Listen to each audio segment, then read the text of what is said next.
Hello, my name is Abeni Janae. I am the music editor for Black El Paso Voice, and today I will be interviewing R&B artist Carl Thomas. How you doing?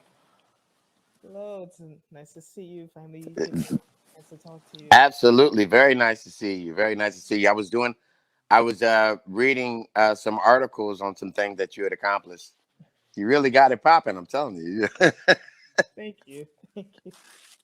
Um, so let's just get started with, who you are, introduce yourself. Yeah, uh, I am an R&B artist. Most people know me from Bad Boy Entertainment.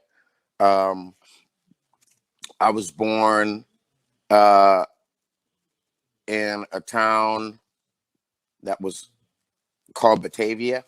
I don't know if you ever heard of that before, but a town called Batavia, Illinois. I was raised in Aurora, Illinois, um, and I went to school there until the 11th grade, and then I moved to New York um, after that and finished high school there. And after that, I went to school, but at the same time, I began my tenure as a starving artist. so so I really combed the open mic circuits. I think that was the first thing I did, and being away from what I knew, being in New York, um, I can remember just falling back on what it is that I know. You know what I mean? And what I knew was church. So it was really important for me to find that church community that I know I could count on. For that backbone support.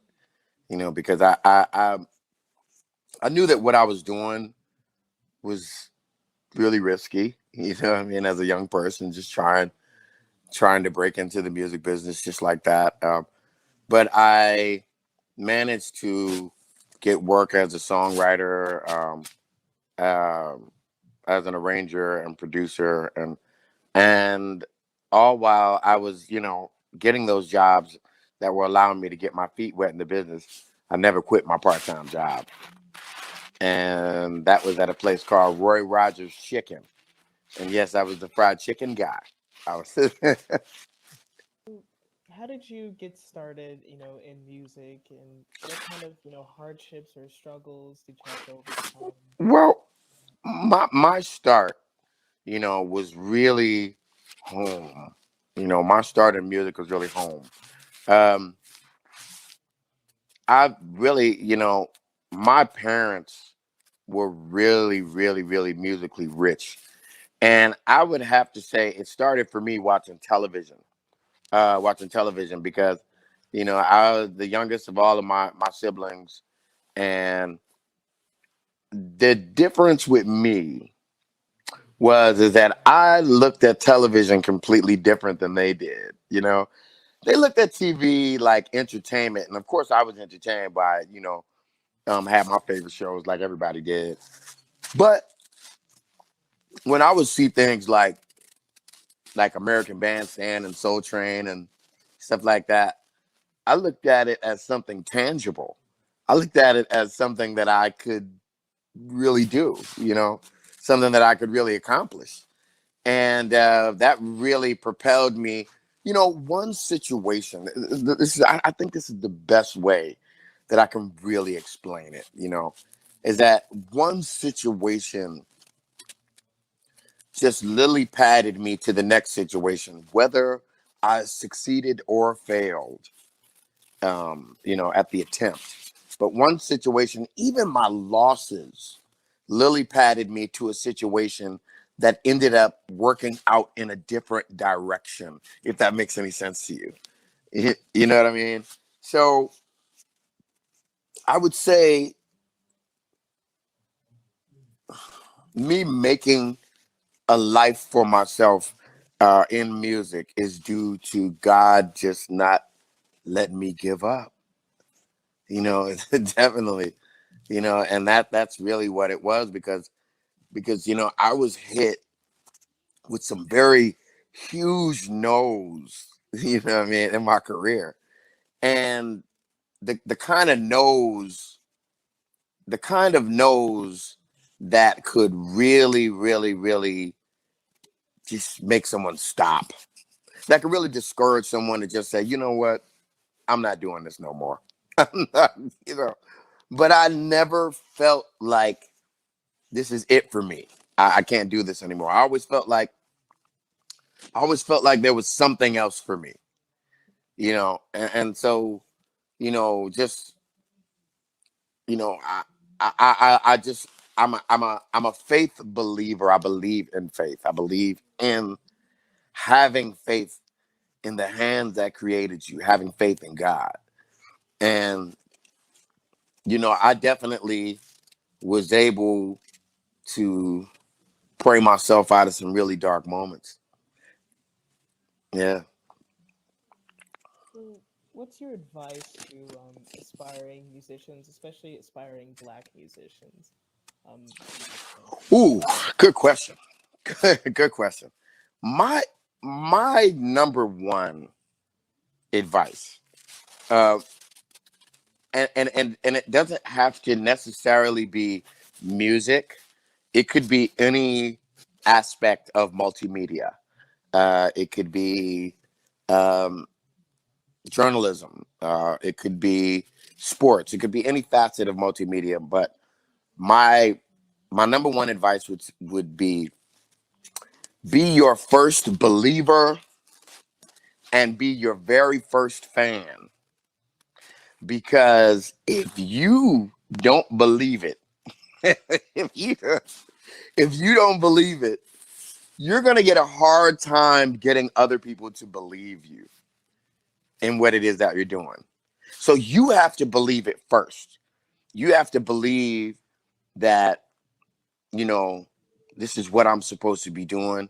This is one of the gifts that God gave me, and I'm gonna be fruitful with it.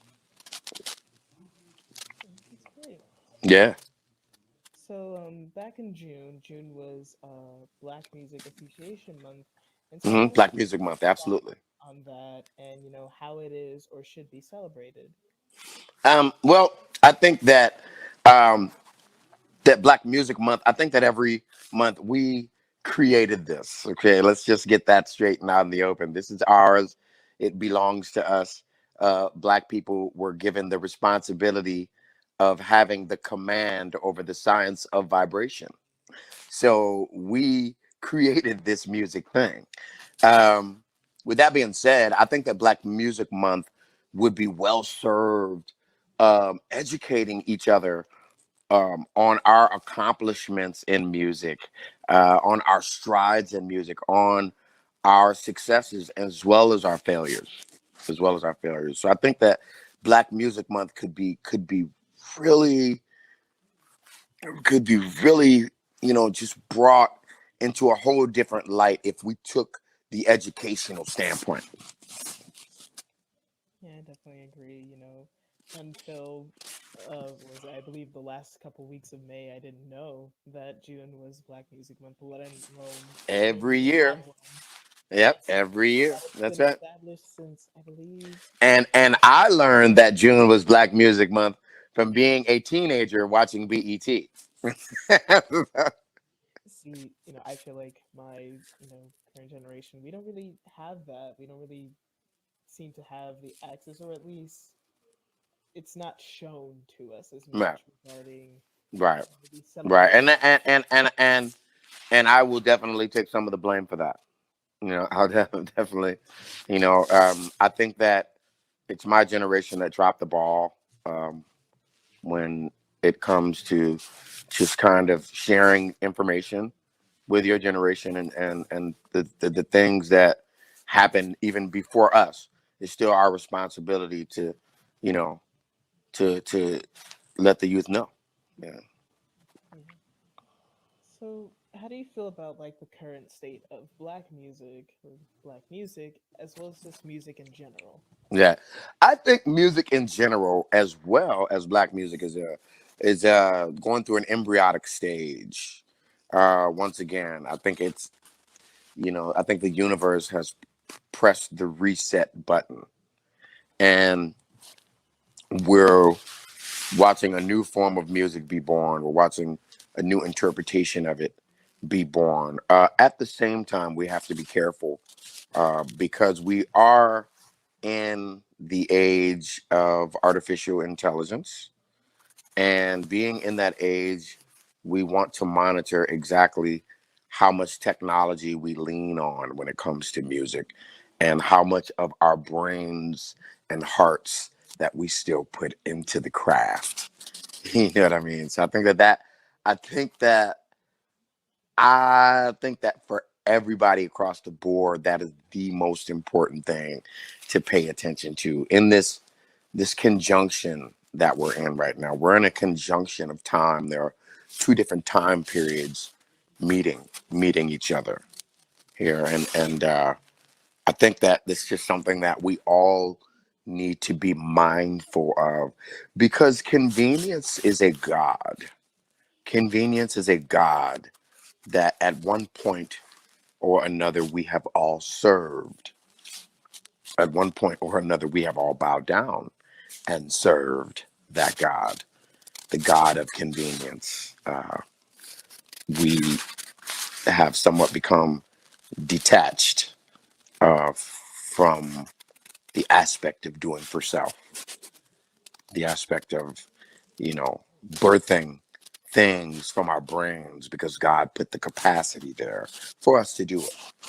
You know, um, simple things like how to build a tree house and things like that, and how to grow a turnip, how to grow an ear of corn, and things like that that are lost, that we have somewhat lost, giving credence to the God of convenience.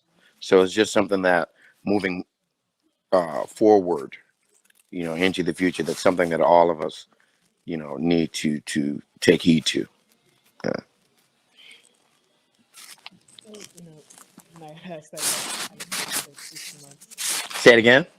I kind of put a quotation marks around black music because Well, yeah, I think that black music is sailing in the same ship that all other forms of music is sailing in. We're just in a different compartment of the ship, you know, but we're all in the same boat, headed towards the same direction.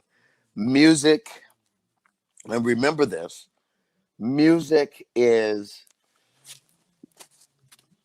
a form of cymatics. Cymatics is, of course, the study of how vibration creates matter. You know what I mean? Uh, so music is a very powerful form of cymatics, just as speaking or beating a drum or you know a cat purring. You know what I mean? These things, they spawn different frequencies, and these frequencies create.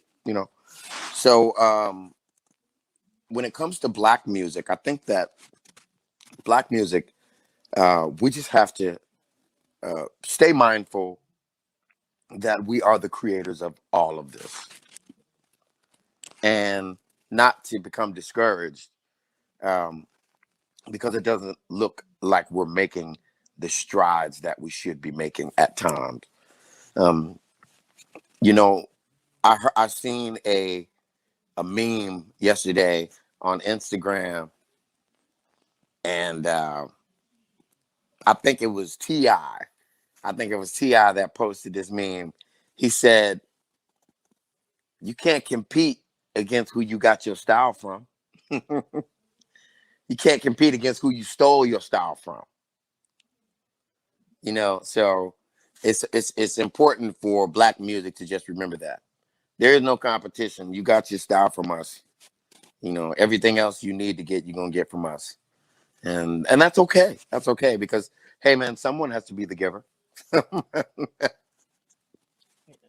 and kind of leads me to my follow up question of: do you feel that regulating black music to solely R&B, rap, hip hop, jazz, and gospel music excludes black musicians outside of those genres? And then they absolutely do. Because what black music is music. What black music is music being done by someone black. And then it could be, I mean, I once was the guest vocalist at the New York City Orchestra. Is that not black music? The most of the musicians are black. The vocalist is black. The conductor, he is a black man. you know. So is this not black music? So I think that it's important for us to remember that being what's so cool about us is that being black is such a quasi experience. No one can tell you how to be black. There are there are hundreds of thousands of versions of what it means to be black. So, we just need to have more of the spirit of inclusion when it comes to our brothers and sisters who are doing other things. Yeah. Yeah, so with that, kind of another question We being have like case in point right now, there are a lot of brothers and sisters who have found a love for country and Western music. And they deserve our support because the music is good. It's beautiful music. yeah, and with that, it leads into another question of do you feel that we need to broaden the music genres that fall under black music to genres such as rock, country, pop, and classical? Well, the music genres are nothing more than a reflection of what is going on in a broad base in society. So if you're not seeing all of these other genres, that is due to a supply and demand. Not only is it due to supply and demand, but musical programming. If your media outlets are pumping one-sided art, then you're going to get what are you going to get? What is the result of that? You're going to get a bunch of people with a one-sided view of art because we don't, unfortunately, we don't control any of our media outlets. So, kind of basically, you mentioned that we just need to celebrate, black musicians, regardless of the genres that they fall under, considering most of them, if not all of them, were started by our own communities themselves. Right. So with also that being said, how can black music and musicians be more intersectional within our own community?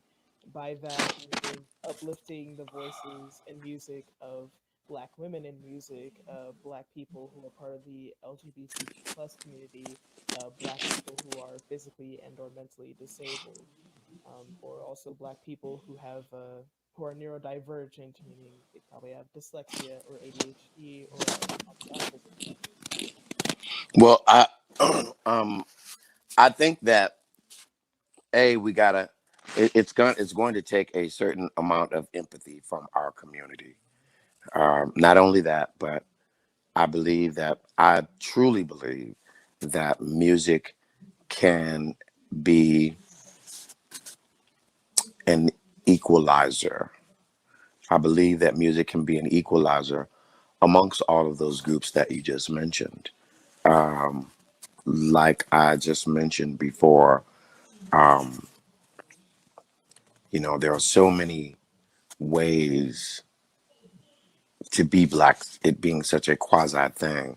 I think that what you're asking is how do we get all of those ways accepted amongst each other? How do we just accept each other for simply being different? And I truly believe that music, in fact, is a powerful equalizer in that direction, to just help us understand each other. Because I really do believe that we understand a lot more about each other than we did merely 5 years ago. I think we understand a lot more about each other than we did 10 years ago. So I have to learn how to not be so frustrated at the speed of our growth. We haven't even been free 100 years yet. So where we are right now, I think that we can really, you know, celebrate some small victories, or at least learn to, you know. Yeah. Definitely true. Oftentimes I feel that Mm-hmm. the communities that are marginalized within our own don't really get the type of recognition or Hmm. attention that they deserve. And that mentality, sweetie, that mentality started um, in the slave cabins. It did. It really did. You know, and that tradition, sad to say, it continues in our community to this day. Um, we're concerned about we're so concerned about being the best slave we can be that we're no longer concerned with what it means to really be free. We're so we're so interested in being the best within our own microcosm, being the best within our own microcosm that we have lost the concept of exchanging rights for privileges. You know what I mean? So we definitely come a long way. Got a lot of work to do. You know. So, kind of segue into another question. How do you feel about the cultural appropriation of our music? In I terms of mean, I'm gonna make it real simple for you. Everybody wants to be down with the cool kids. They do. It's instinctive. You can't blame white people. We're cool. Come on. We're cool. We're cool. Our music is cool. The way we wear our hair is cool. The way we speak is cool. Like, yeah, you know, sometimes black people forget exactly how fly we are. You know what I mean? To the point to where everybody wants to be a part of the cool kids. Now, them appropriating our culture and then locking us out of the financial aspect of it, I am not for that at all. Okay, let me just make that clear. I'm not for that at all. But definitely, I understand why other cultures would want to be like us. Who wouldn't? Who wouldn't want to? Come on. Who sings better? Who raps better? Who dances better? Who writes better poetry? Who writes better literature? Who writes the best books? Who writes the best screenplays? We do. hmm, definitely. I always think about it in terms of appropriation versus appreciation because granted, a lot of music from back then to this very day is has always been heavily influenced by black artists. With rock and pop and hip hop, Mhm. R&B, all of that. But then it comes to the appropriation of it, where you have non-black artists. They'll kind of use those genres kind of as a gimmick. Oftentimes Well, we you're always going to have your Milli Vanillis. Yes. Yes. You are definitely always going to have the Fugazi artists. That is an element of the business that will never go away. That will never go away. You're always going to have someone skilled enough to sneak past the purple rope. yeah. So what are your thoughts on the connection of black music and black musicians and the impact that it's had on our civil rights movements throughout history? Well, well, honestly, we provided the soundtrack behind our own expression, behind our own feelings, and that's exactly the contribution that was made to our struggle, the entire struggle, just even before the civil rights movement. There was always a soundtrack to our experience. I won't use the word struggle because I believe that experience is a broader word. You know, back when it was June, there was a documentary being played on. It was TV1, and it basically was explaining the impact of black music and how it really coincided with the civil rights movements, where the movements would inspire the songs, but also the songs would inspire the movements. Right. I think about that, and it can be kind of sad to think about how we still sing the same songs time and time again, passed down from generation to generation. But I also Hmm. think it's kind of powerful in that way. The fact that I kind of see it as the songs that we still sing, the spirituals and even older gospel songs, when we sing them coinciding with current civil rights movements of today, in a way kind of channeling our roots, our ancestors, and the strength that comes from that. And it's from the spirituals, from slavery to Billie Holiday with Strange Fruit Hmm. to, you You know know, what's so funny about you saying that, right, is I can remember being a little kid in church and my mom and the older people singing these songs from hymn book. And uh, hymn book was written by an author by the name of Thomas A. Dorsey. Thomas A. Dorsey basically wrote all of our congregational church songs that we sang, and but a lot of those songs were songs that were derived, from slavery and from the slave experience. And I can literally remember being a little kid, and I can listen to some of those songs, and the older people are singing it, and I just start crying out of nowhere, going, ah!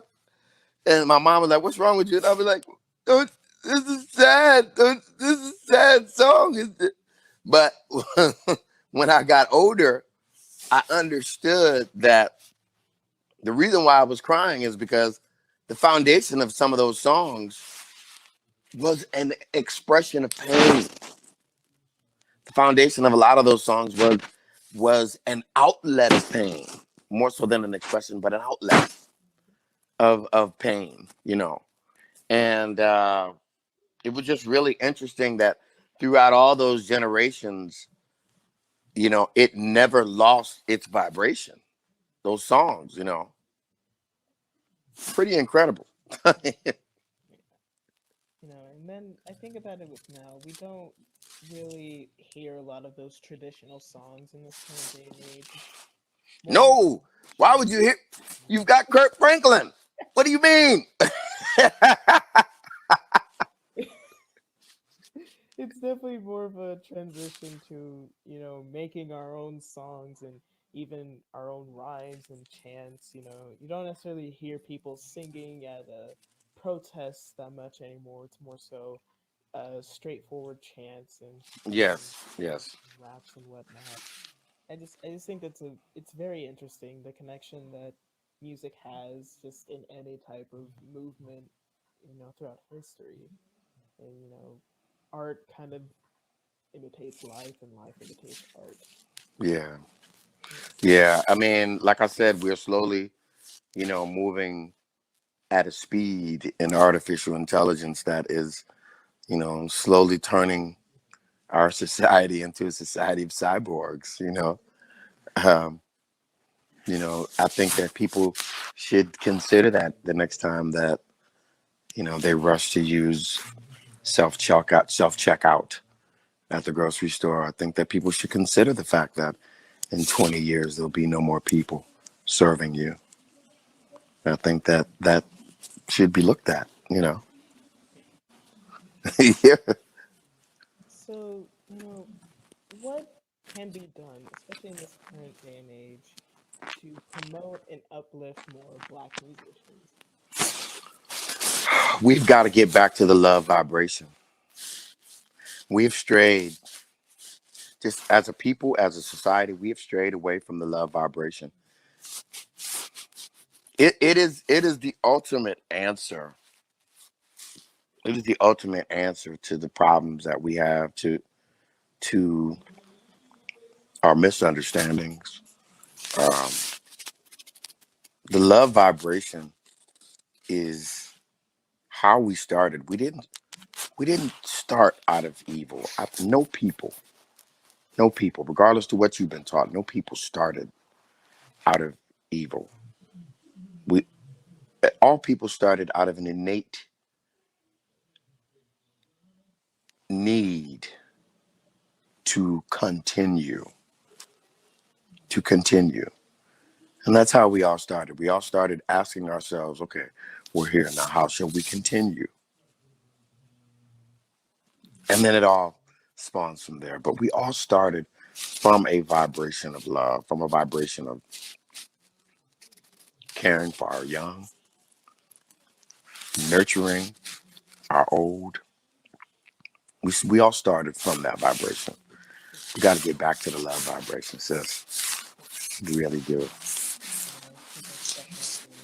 Yeah, it solves so many problems all at the same time.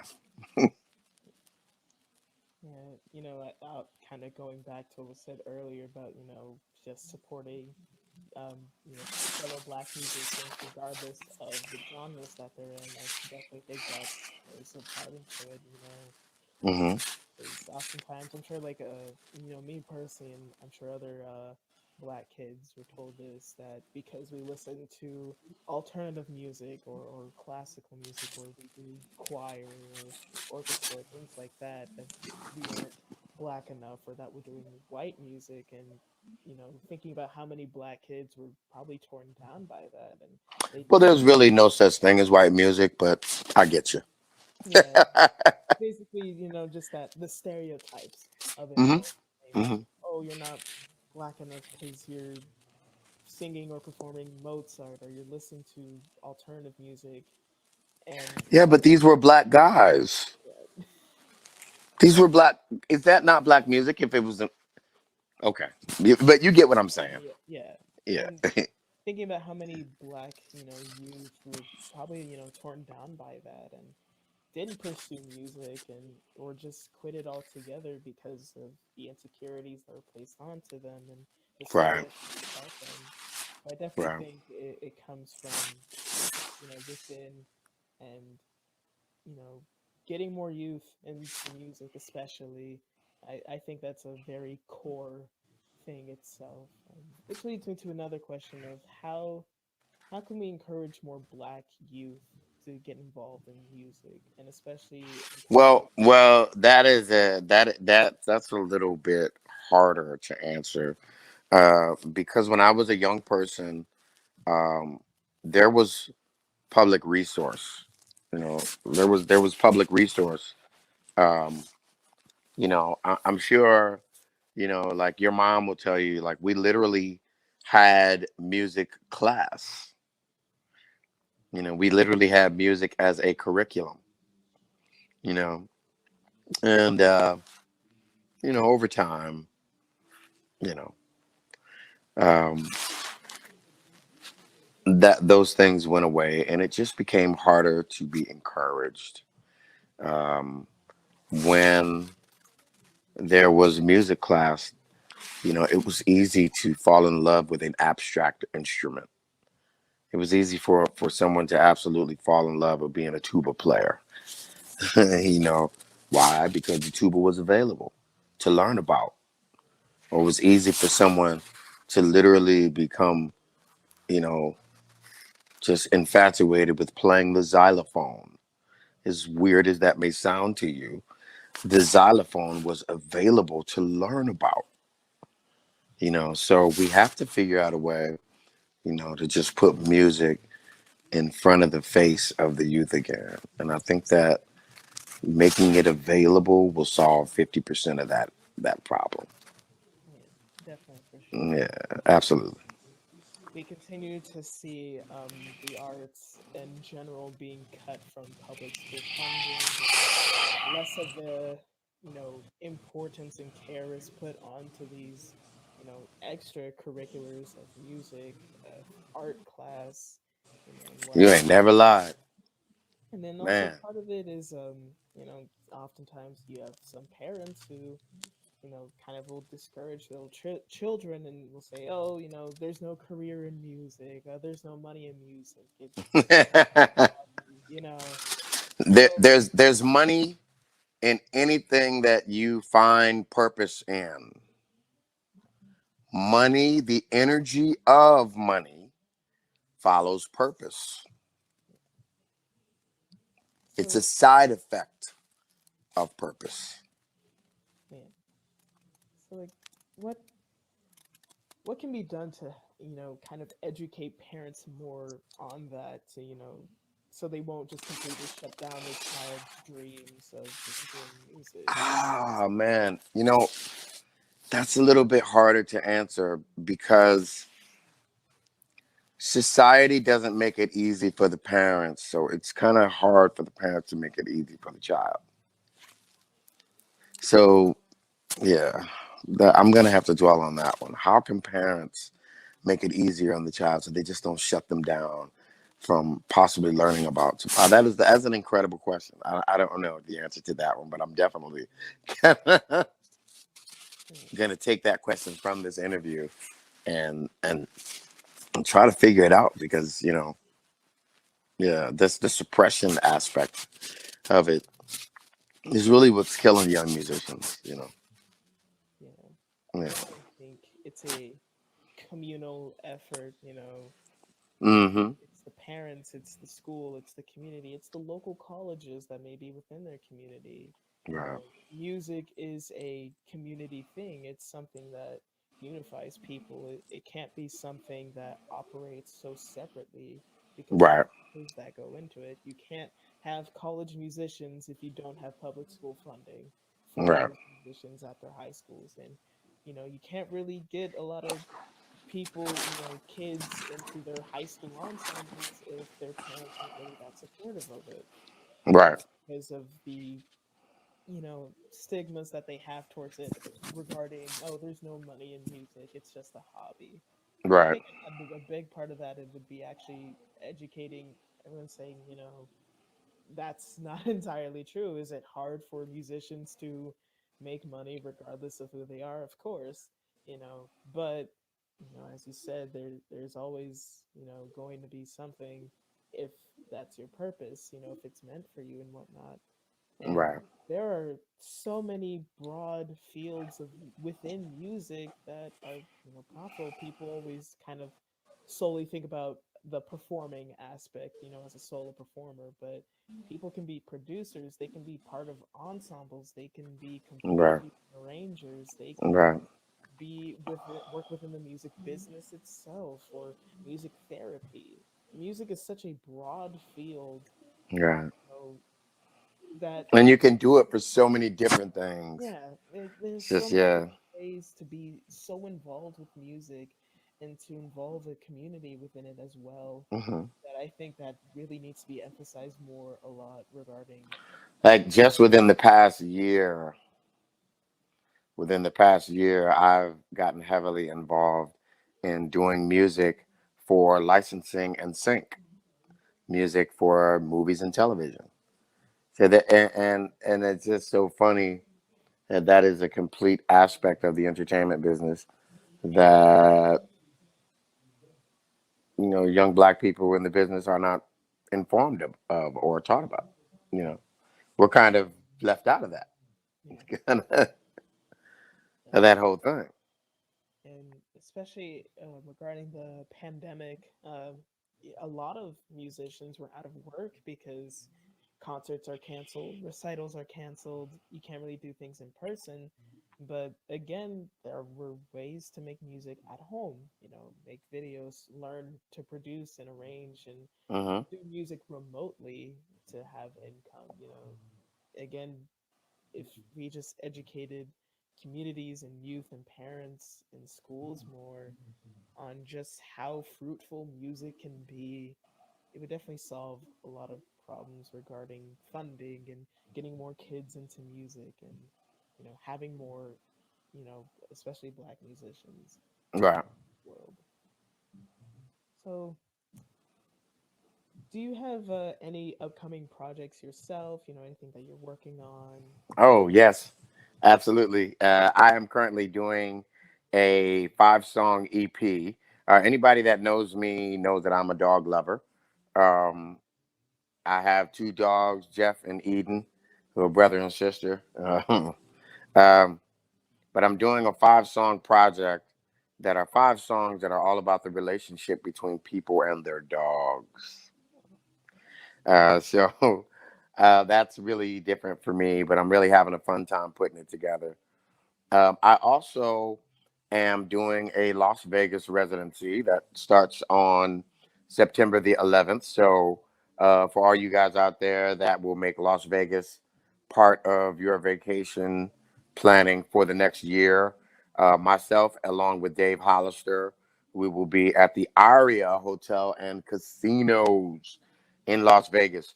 Um, as well as there's a new project that I just embarked on in the form of a group um, with my friends Donnell Jones and Dave Hollister, and we started an R&B group and named it The Shy. So we're recording music right now, and we're going to put something out within the next 60 days.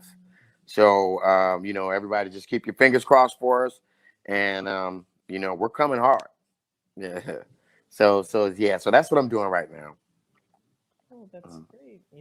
Do you have anything else that you would like to share or talk or ask about? Well, yeah, I just want to remind people out there while we're going, through this pandemic. We're in a different stage, of course, through this pandemic. I'm watching this extreme divide between the vaccinated and the unvaccinated, and I'm watching that divide become wider. I'm watching people literally go to the point to where they're starting to openly insult each other on social media, and you know, uh, I think that that's just something that people need to pay attention to, at how the media is, having a very big hand in dividing the public, and and whether you are um, for the vaccine, whether you are against it, I think it's important to remind each other that we all in this thing together. Mhm. Well, thank Yeah. you. Where can we find you? I told you, if you guys want to check me out, y'all can come to Twitter, and you guys can check out my page at C Naran Thomas. Um, if in fact you guys want to find me on my Facebook fan page, you can go and see my Facebook fan page under Carl Thomas. If you want to check me out on Instagram, you can check me out at Carl Thomas now, and I'll be right there for you. And then do you have any other websites or whatnot? Yeah, absolutely. You can actually you can check updates on carlthomasnow.com, or you can listen to my daily radio show on New Earth excuse me, newearthradioworld.com. I have a show called Truth Serum with Carl Thomas, flirting after work, and you can catch that at 6 p.m. Central. And yeah, I'm out there. Y'all come find me. Right, this is great. Thank you, everyone. This has been me, Benny Janae, and Carl Thomas. And thank you for Absolutely. watching, and you all have a good rest of your day.